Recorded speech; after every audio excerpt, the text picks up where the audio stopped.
everyone, and welcome into Don't Tell Me How to Fan. I'm Josh Albrecht, and with me is my good pal, John Taylor. John, how we doing?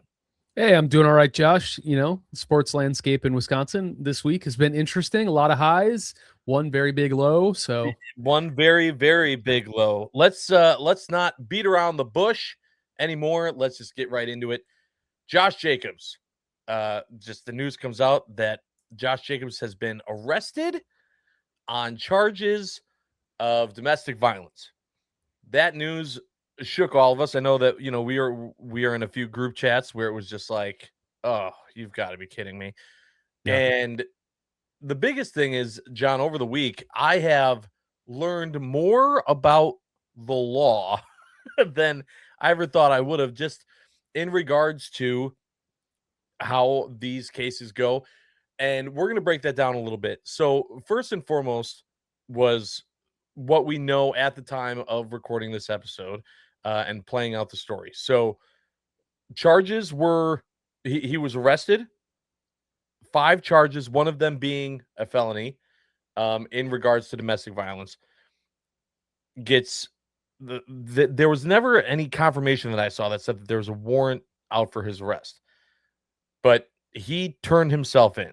So whether there was a warrant and then he went, or something else happened and then he just went in, he goes in and turns himself in. These are the charges. They hold him without bond, bail. He's stuck there until he can get in front of a judge. And in that amount of time, it's of course the start of OTAs. And everyone is going, so like now the Packers got to talk because they're there to talk about OTAs. No one's asking about OTAs. People just care about Josh Jacobs. Yeah. And of course, the Packers have nothing to say.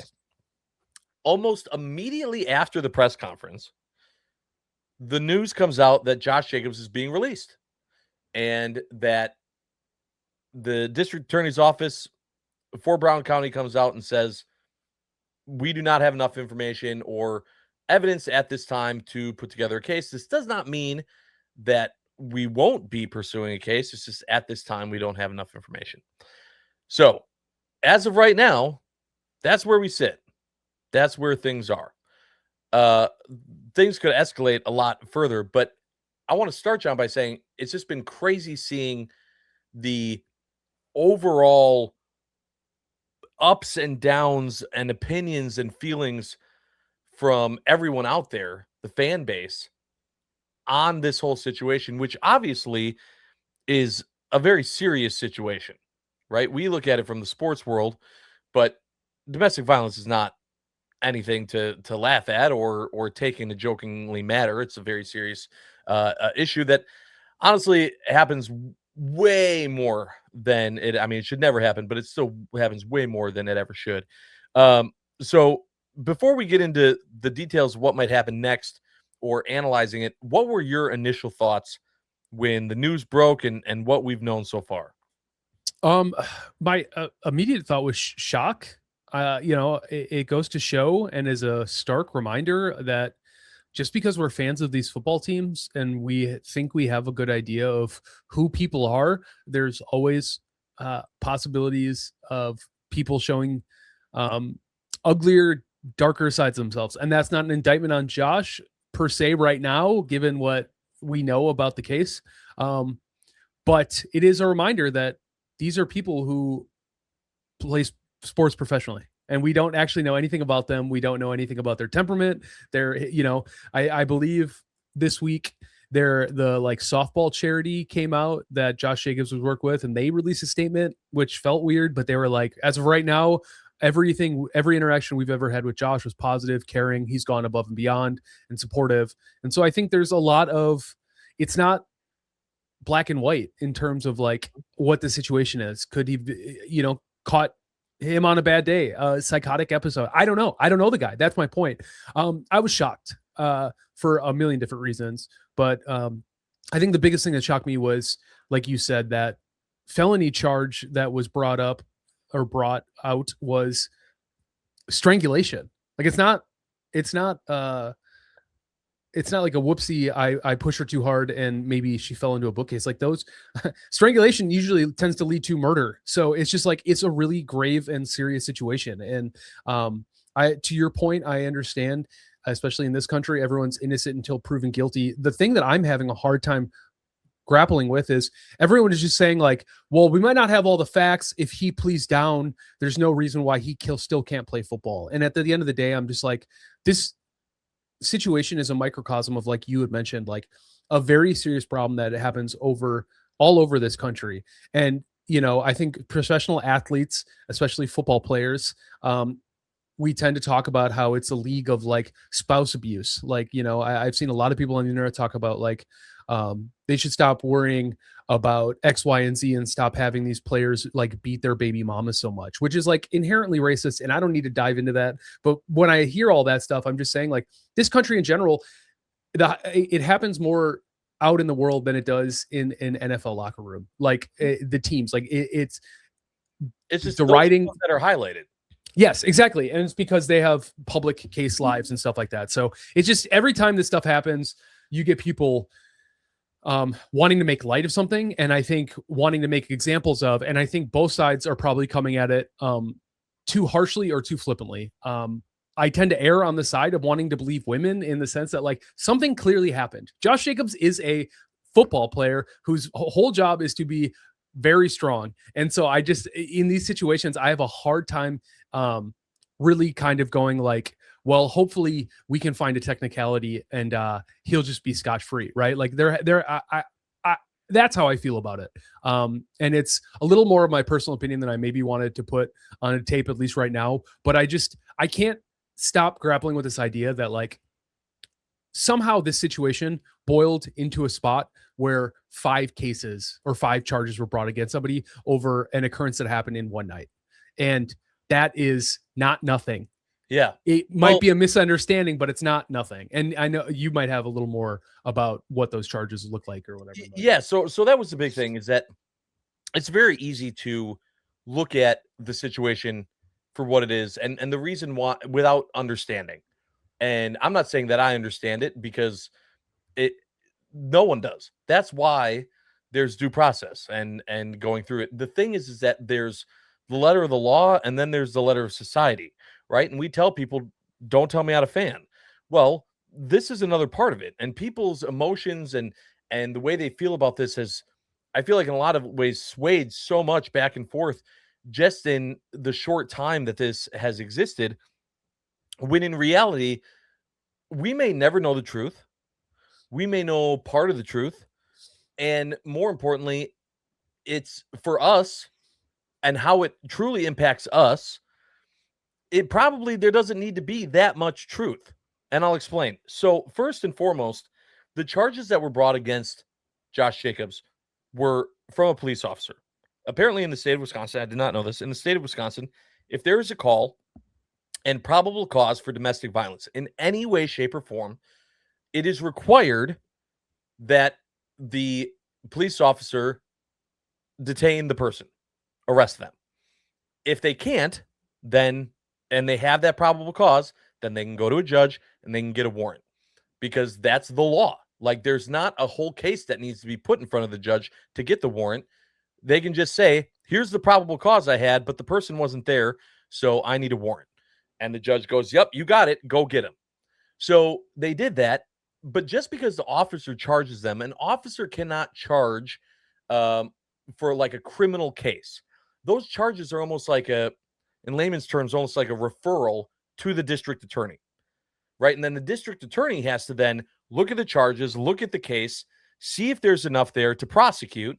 And then they take the person to court saying, this is a menace to society. We need him off the streets. He needs to be punished for XYZ reasons. These are the criminal charges against him. And we go on. So the reason why this is important is because a lot of people are focusing specifically on those charges. We have no idea if those charges will hold, not hold, whatever it is. But the fact that those charges alone, the district attorney said, we have to release him. We don't have enough evidence present right here, right now, to go through with the charges that I was given by the officer who was called to the scene at the time and essentially handed me this case. there's not enough. That doesn't mean there won't be enough. It's Yeah. just it's not there now. So there's a lot of people that are looking at this and saying, see, Josh Jacobs was framed. A woman was just trying to take advantage of him, blah, blah, blah. And the answer is we don't know. That might Yeah. be the case. It very also well might not be the case. And it could just be something as simple as there's a piece of evidence out there that absolutely would prove without a shadow of a doubt that Josh Jacobs did do 1 or 5 of these crimes. But that evidence at this point is inadmissible. They need to get something else to make it able to be used in courts. There's so many technicalities with a case that have to be worked through. So just because this happened does not mean that we know anything yet. And more important, the thing that's frustrating about this from a criminal case standpoint, is that they might not have it for 6 months. They might say, for right now, he's a free man. We are not going to prosecute him. And then the NFL, the Packers, everybody have to make a decision. Okay, he's innocent. As of right now, this man is innocent, and we have nothing to prove otherwise. Then halfway through the season, that evidence could come to light.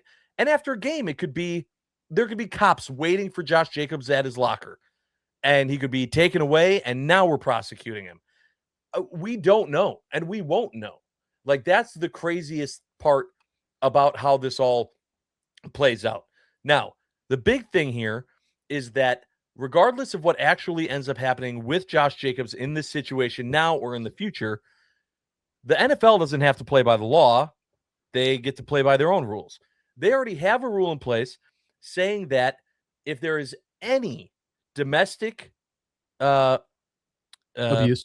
thank you, Yep. charge of any kind, doesn't have to be a criminal charge. If there's just proof of domestic violence in any way, shape, or form, it's a minimum of 6-game suspension. Minimum of 6 games. So they could go, okay, the felony charge, that's dropped. Like that, we can't prove that. That's out. So now you just have minor charges. Doesn't matter. In the NFL's eyes, one minor charge is enough for them to say, we're throwing the book at you. You're out 6 games. That's a problem for the Packers that I'm looking at, regardless of if he did it, how this all shakes out, what actually happened, the severity of it. There is a very, very, very small chance in my mind that Josh Jacobs ends up actually playing football, especially for the Green Bay Packers. There's just too many things that can go wrong here. Essentially, he has to be exonerated on everything. Like, there needs to be proof at this point. He almost needs to, as far as the NFL is concerned, maybe not the law, but as far as the NFL is concerned, he has to prove that he's innocent more than they have to prove he's guilty, which I understand. That's not the letter of the law, but that's the letter of the NFL. It's different. And when all of that comes to light, with all of this and us already hearing some of the recordings from 911 calls from neighbors, nothing happening, absolutely nothing happening, seems really, really far-fetched. So that's my big takeaway of this, is that this is a situation that's obviously has the potential to be a very serious situation that could lead to Josh Jacobs going away for a long time. But as far as us as fans enjoying watching him play football, I think that road is pretty clear on what happens next. So the reason why I bring that up, John, is because we're sitting here going, obviously this is a story. This is a story that we've been following every day. We'll continue to follow in as the case goes along. But the Packers just started OTAs. They got work to do, and now they're running out of time. So when we come back on Don't Tell Me How to Fan, we're going to talk about what's next for the Packers based on the news from Josh Jacobs. Stay tuned. Welcome back, everyone, to Don't Tell Me How to Fan. Josh Albrecht, John Taylor, talking about Josh Jacobs and the Green Bay Packers and the situation that ripped everything else from the headlines and threw it in the trash. This is the number one story that's taken over in the state of Wisconsin. And it's not a story that we prefer to be talking about, but it is what it is. It's literally the thing we have to talk about and deal with, because not only is it a serious subject and something that needs to be discussed, but also that it does leave many, many questions for the Green Bay Packers. So the big thing I talked about, John, before the break was that there are two different judges here. There's the judge of the legal system, and then there's the judge of the NFL. And the one that, as much as it might be crass to say, the one that we as fans care about is the NFL, right? Neither of us know Josh Jacobs personally. I don't know the victim personally. I don't know any of these people. I know them on my television screen. I know that they play a sport wearing my team's uniform. So that's the side that we look at because that's the impact, the one that directly impacts us. Based on what we already know, and more importantly, based on the stance that the NFL has created in regards to domestic violence, if anything comes to light in any way, shape, or form, I don't care what it is. It could literally be that he threw something against the wall and a piece of it ended up hitting her in the arm. That's enough. Like the NFL will look at that and go, "Yep, that's enough." Minimum of 6-game suspension. So, do I think that he gets the book? I don't know. I honestly don't know that they throw the whole book at him. I don't know. But I definitely think there's going to be enough in some way, shape, or form. It doesn't even have to be a criminal case. She could sue him in a civil case, and it could lead to it. If there's any proof in any way, shape, or form of domestic violence, the NFL is going to suspend him a minimum of 6 games. That's a problem for the Green Bay Packers. I don't see Josh Jacobs at the end of this being a Green Bay Packer. I just do not see the Packers organization, the way that they hold themselves to a different level than a different NFL franchise. I don't see them taking the risk. I know that they say we're about family, we care about our players, blah blah blah. You know, they can talk about how on the field and with the teammates, Josh Jacobs has always been this person. It's going to get to a point to where they're squeezed. Mm-hmm. And the Packers just seem to me like they care more about what their logo and their brand stands for more than putting their neck out for a player. And so I just don't see them taking that risk, which means regardless, they're going to need to fill this hole. They're going to have to find someone because Marshawn Lloyd's not good enough. He's not going to cut it. Yeah. I mean, he could be good enough. He just hasn't been able to even show us if he could be good enough. Right. I was saying to somebody earlier, like he was basically redshirted as a third-year freshman. Like he's has less than a dozen professional snaps in NFL games. Like the prospects of Marshawn Lloyd is very exciting, but to make him your running back one, given this situation, is undoable. It's untenable. And Chris Brooks, he's a great blocking running back, but at the end of the day, like neither of these guys are going to be, you can't go into a season where you have Super Bowl aspirations, getting Michael Parsons back, getting Devontae Wyatt back, getting Tucker Kraft back, getting, who's the other guy who was hurt?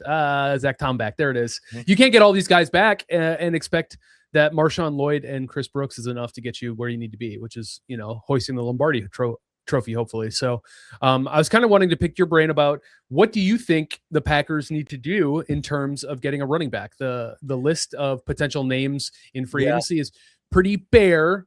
There's been pretty old. And very old. Yeah. That's the bigger thing for me. I think the youngest one I saw in like the top 10 was like 28. Yeah, the closest one I would say, I don't need to go through the whole list, but like Najee Harris would be interesting only because he got injured 2 years in a row, kind of not related to sports injuries. So it's like, you're kind of taking a gamble that maybe like luck is back on its side. There's nothing to do in Green Bay, so maybe he'd be okay. The other option would be to try to trade and acquire talent. That's where I'm thinking they're going to go. Yeah. And here's why. Because they had all these picks, John. Remember, they went pick crazy. Right? He was all stacked with picks for next year, Goody. We talked about before the 2026 draft. Well, I don't know how the 2026 draft's going to go, but 2027, they got 1 million picks. They got all these comp picks. They got picks on picks.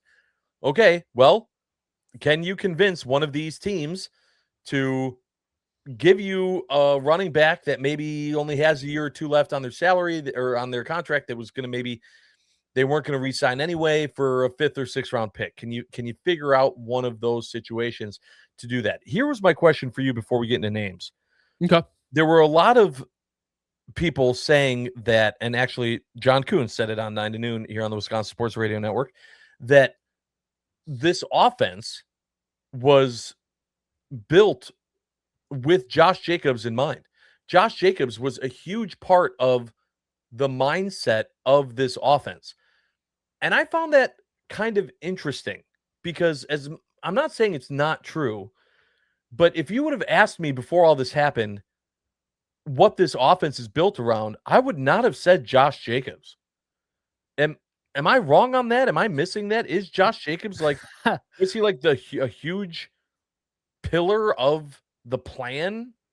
Yeah, I mean, at the risk of getting in John Kuhn's crosshairs, kidding. I think it was built to be a running team. I think that is very accurate. I think you could swap out the talent. Because if you say this is Josh Jacobs' team, then you could just as easily say it was Aaron Jones' team that year he played with Love. Like, I think like Matt LaFleur has shown that he wants to be a run heavy team with a quarterback who has an elite arm that can throw it deep when they want to take explosive shots downfield. So do I think it's a Josh Jacobs team? No, I think it is a running focus team. And that is right now with the current personnel, we just straight up don't have. So, it's not a silver lining. In no way, shape, or form is what this is, but it is maybe a push in a much needed direction. I think most Packers fans and analytics show they need to throw the football more. And I think like this kind of maybe is the sobering moment where you go like Jordan Love is a guy. And it's time to let him be the guy. Like you look at all of his EPA, his metrics, he's the last 3 seasons, he's thrown it enough to push the ball downfield and show you that the few interceptions he had, especially in that first season, were rookie mistakes. He doesn't do that as much anymore. And I just think like the idea that losing Josh Jacobs makes our offense no longer go is true in the sense that that's how Matt LaFleur wanted this offense to run. But this offense is way more talented than Josh Jacobs. Like you get Tucker Kraft back, you get Christian Watson, Matthew Golden, Jade Reed. It's like there is no reason that they can't be throwing the ball 10 to 15 more times a game, mitigating how bad the run game might be if they don't acquire somebody. Because I still believe Matt LaFleur is probably one of the best head coaches in the entire league or offensive play callers at scheming open their wide receivers. So it's like, okay, there's no world in which Jordan Love shouldn't be able to throw the ball 3 to 4 yards downfield and kind of replicate what a running back could do. You kind of think about. Are you ready for the jet sweeps, for the amount of jet sweeps that. So the other part of that is in the OTAs didn't. I'm pretty sure Matt LaFleur said like this season they came in and they pared down on a lot of concepts that didn't seem to work. It seemed to be like bloated or not. And I'm hoping jet sweeps is on that. I'm hoping. I'm not holding my breath, but I think that like. They just got to push the ball down the field more. Jordan Love's too talented straight up. And so I think if it was a Josh Jacobs / running back offense, it needs to become a Jordan Love offense because he's shown that he's one of the guys in the league that can make that happen. So now, and I think that's a fair point, and I hope that they do that. I think to your point about it being a running team, I think one of the reasons why John might have said what he said was because Josh Jacobs was that workhorse, right? And so if it is run first, having a guy that can do that definitely helps. That I think is one of the main concerns about Lloyd is he's not a workhorse. He can't stay healthy. You can't expect to have him, out there for as many snaps, getting the ball as many times, game in and game out without getting banged up. Maybe he can. He just hasn't proven it to this point. And that's the big concern. I looked at the list. I saw who's out there in terms of free agents. We've talked about like the age is definitely a factor. There's none that even excite me even a little bit. So I definitely think you got to go to a different team. I just wonder at that point, then are you going? I mean, no team that has an electric starter is going to get rid of him, right? Like You're looking at their backup, right? Someone that was maybe drafted and is that third down guy now, or gets 30% of the snaps in comparison to their starter who's getting their RB1 that's getting 70. You're trying to get one of those guys. Either way, as far as the team is concerned and in the position, this is a downgrade. This is a huge hit for this team before the season even starts. Of just that is a position that no matter who they get, we're going to be going, dang it. He messed this up. Like we were ready to go and now we're not. We're playing down. We're playing hurt. There's like only one guy I feel good about it that I think they could trade and maybe could come in and maybe not give you everything that Josh Jacobs can give you on a football field, but could give you maybe like 75 to 80%. And honestly, it's like James Conner from the Cardinals. And the only reason the teams I'm looking at are guys who were the guy or came into situations that have changed once running backs were drafted. So Jeremiah Love being a Cardinal now makes that room way too crowded, right? There's James Conner there. There's Trey Benson. There's another guy there too. I just like James Conner. I think he's put together a couple good seasons. He was injured last year, which obviously doesn't help. However, he's somebody is a for sure number one running back in this league or starting caliber. He may be on the back nine of his career, but that's the situation the Packers find themselves in. Another guy whose situation very clearly changed after Jadarian Price was drafted, Emmanuel Wilson. Former Packer, he's somebody who came in and stepped in, and would the Seahawks take like a conditional 5th round for him because their running back room got a lot more crowded? That's something I'd entertain if I were the Packers. A couple other places, Jonathan Taylor has 1 year left. I don't think they're going to re-sign him, but you never know. Could we maybe give a little bit more assets and what I would maybe feel comfortable with to get a number one running back in here if the Colts know that they are not going to be re-signing them. Yeah. So those are the three I'm kind of looking at. It's a no-win situation, right? Like this was I was telling you why I'd be upset if they would have drafted any running back within the first 4 rounds of the NFL draft. Knowing what I know now, I would have loved for them to have drafted a running back in the first. Course. You know what I mean? And as disappointing as it is, given the circumstance, there's not a great answer. This is pretty similar to when Rich just up and left for Clemson. We're going like, oh, all the best players got scooped up, and now we're just kind of stuck here, twiddling our thumbs, wondering where the next running back's going to come from. They got to do something. I trust Goody and their scouts to figure it out. Do I think there's like a Rasul Douglas equivalent living somewhere on someone's practice squad? Probably not, but they got to do something, right? And you're right. If Josh Jacobs gets at minimum a 6-week sentence, then they got to go get somebody, because six game suspension. I mean, a 6-game suspension is still too long for a team that's ready to contend for a Super Bowl right now.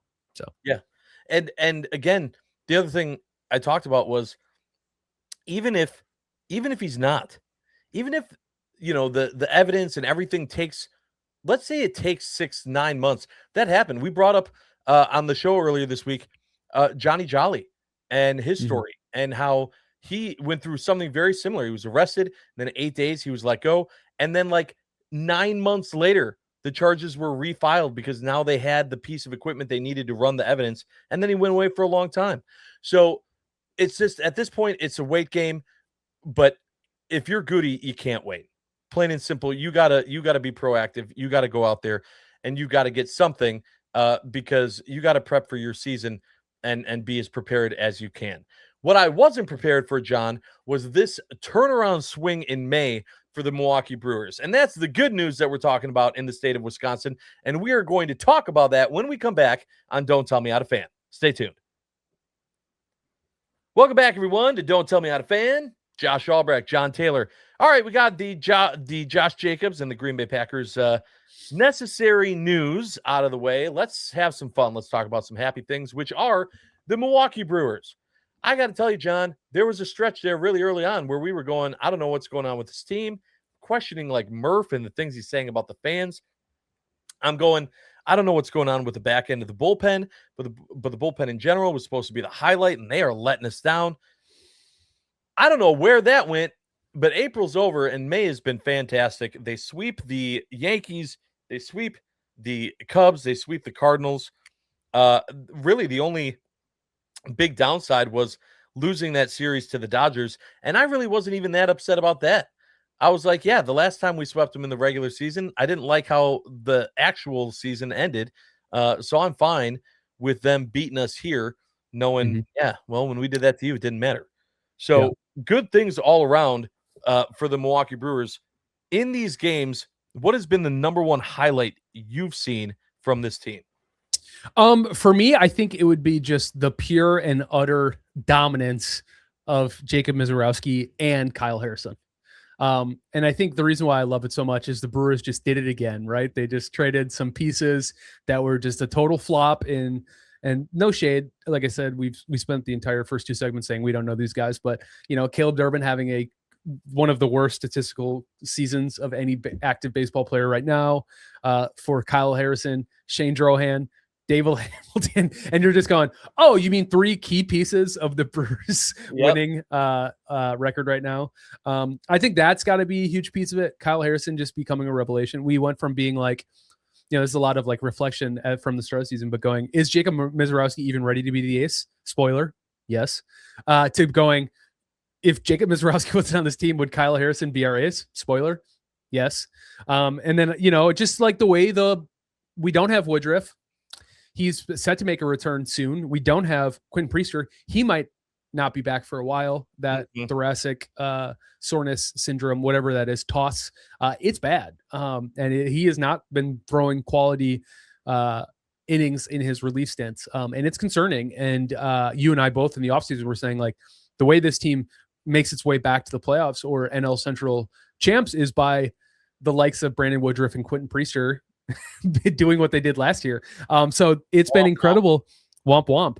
And we still have maybe the best pitching rotation in all of baseball. The Brewers are going to keep brewersing. It's a nice reminder. I'll never tell anyone how to fan, but I would encourage people to maybe just remember that the pitching is going to be all right. They've got that figured out in spades, right? Just in the sense that, like, they have depth, they have guys, they know what they're doing. The last time we spoke at the start of May, I had brought up wondering if what Chad Patrick's role was going to be if Logan Henderson came back, like what's the plan going to be? And I thought that there was a chance that they were going to put him into the bullpen. He's been lights out. You want to talk about how do you solidify a back end? You get guys like Aaron Ashby, Chad Patrick, and even Grant Anderson. Sorry. There's so many names floating in my head. Great. Yeah. At any given point.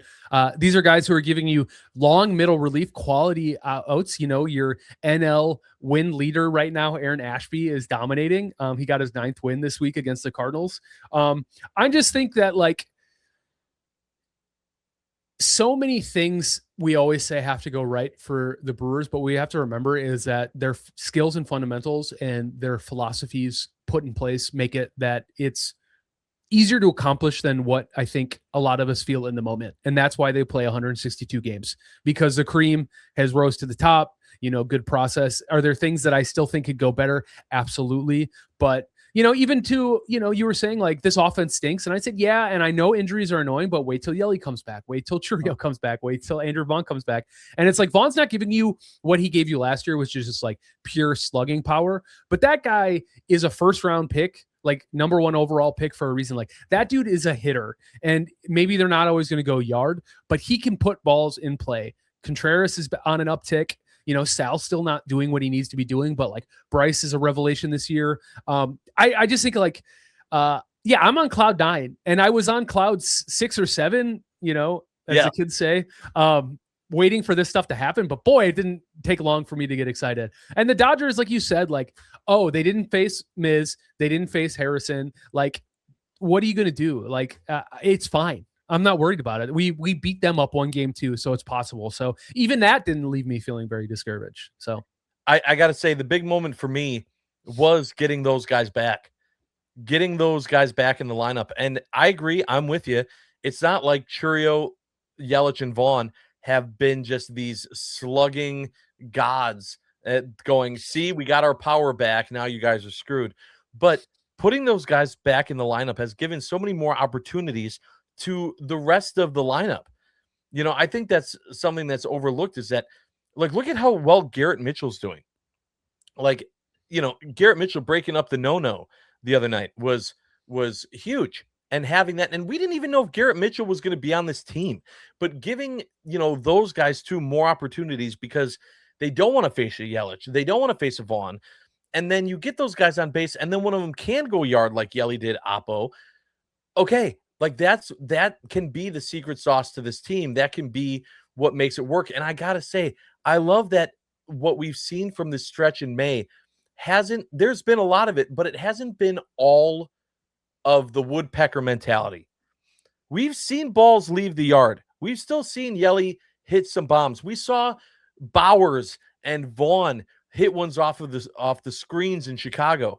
We've seen that too. That's the mixture that we need to see in the postseason from this offense. It can't just be get on, steal a base, bunt him over, base hit home. Like, it can't always be that. And knowing that you can get a guy on and then have one of these guys come up, one of the 4 or 5 guys in the lineup that can absolutely swing for power, get a 2-run shot, is huge. And we've seen that pay off in the month of May for this team, which has just been absolutely fantastic and a fun ride. I do have to say, I'm still cautious because this is May.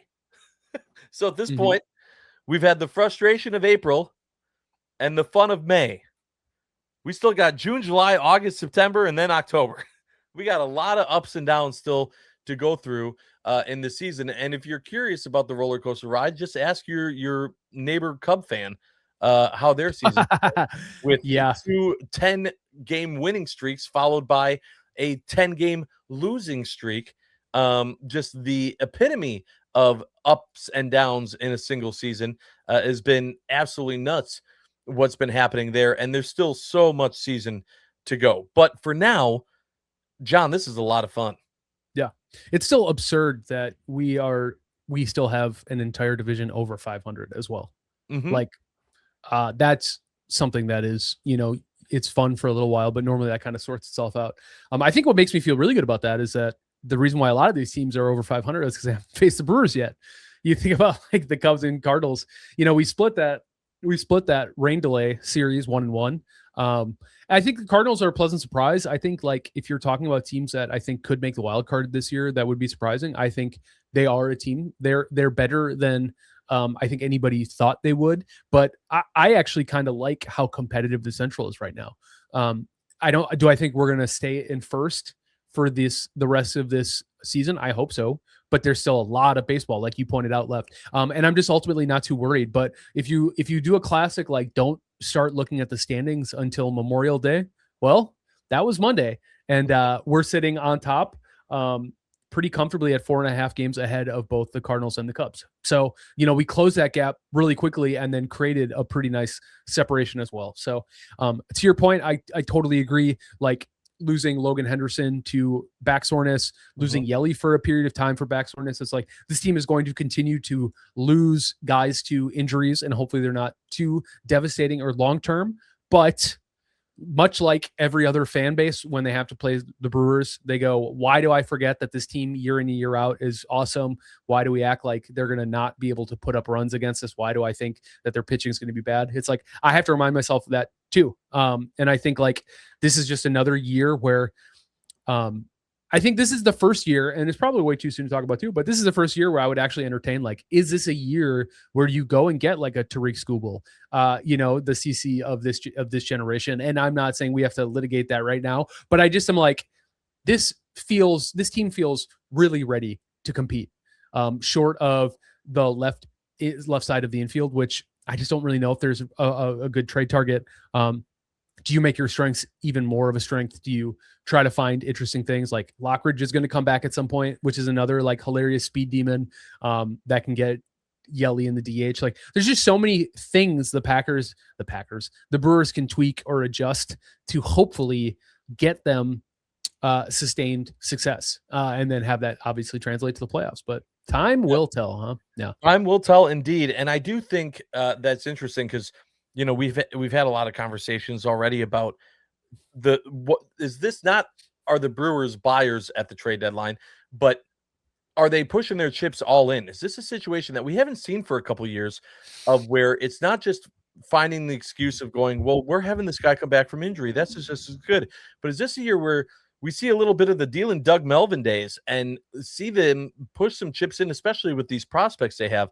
And I was going back and forth of, all right, but the starting pitching has been great. Do you really want to go and get a starting pitcher instead of, someone at third base or an elite shortstop, and not even worry about Jet Williams and just go get a dude to put in those positions?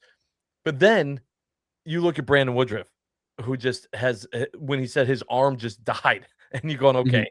And, now they're draining it, but we still haven't seen him back. And then you see Quinn Priester, who has had a couple rehab starts that have not gone well in single A. And you're going, okay, this might not be the solution back.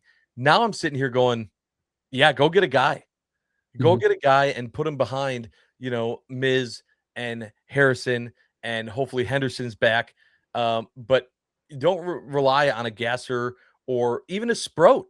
Like, Sproat hasn't been bad, but if Sproat is the worst starter that we have, and I'm feeling good. I'm feeling good about this team. So I think there are opportunities for the Brewers to still make improvements. And again, as you mentioned, it's early. And so I kind of feel like just in May and as we get into June, this is the time where we just celebrate every win and we just kind of stay consistent. And if anything, maybe just build that lead a little bit more in the Central, be satisfied with that. And then once we get into July, then maybe I'm looking a little bit more at, all right, who's available, who's doing well, what teams are going to be sellers that maybe thought they were going to be buyers, and can this team push it all in? We'll see. As you said, time will tell. One thing I know for sure is that thank the Lord for the Milwaukee Brewers and the way that they are playing baseball right now, because the state of Wisconsin needs those wins, and we are getting them as the sun is shining. John, thanks for another fun episode. Thank you, everyone, for joining us for this episode of Don't Tell Me How to Fan. And make sure to tune in next time because we are not done yet.